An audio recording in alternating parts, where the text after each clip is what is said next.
పాపం కష్టం కావ్యశ్రీనా ఇదిగో దేవుని మాటలమ్మా, యేసుక్రీస్తు మాటలు చదువుకో. ఓకేనా? ఆయనే మన నిజమైన దేవుడు. ఆయన తప్ప మరొక దేవుడు లేడమ్మా. ఏం చేస్తున్నావు?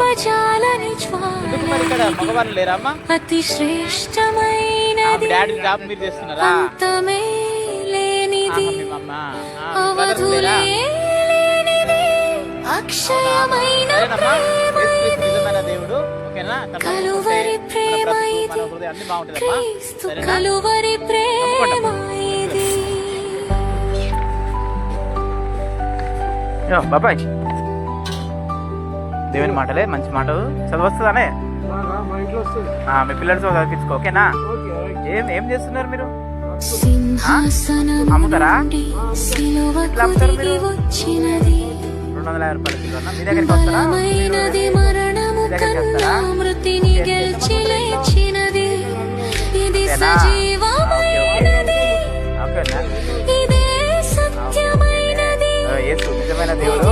నమ్ముకోండి. మనం మరణించేది మనం చనిపోయినప్పుడు మన భార్య రాదు, మన పిల్లలు రాదు, మన ఆస్తులు రాదు, మన పేరు రక్షణ ఏవి రావు. కలువరి పైన 2 లోకాలున్నాయి బాబాయ్. క్రీస్తు మనం చనిపోతే కలువరి పైన 2 లోకాలున్నాయి. ప్రేమ దేవుని మనం రక్షణ ఆరని ప్రేమ చనిపోతే పరలోకే వెళ్తాం, లేదా అంటే నరలోకంలో పడతాం. భయంకరం ఉంటుంది అది. ఇది. మన దేహానికి అతి మరణం ఉన్నది కానీ శ్రేష్టమైనది, మన ఆత్మకు మరణం లేదు. అంత నిజం. మేలైనది. నాకు నమ్మరు ఎవరు. అవధులే ఓకేనా? థాంక్యూ.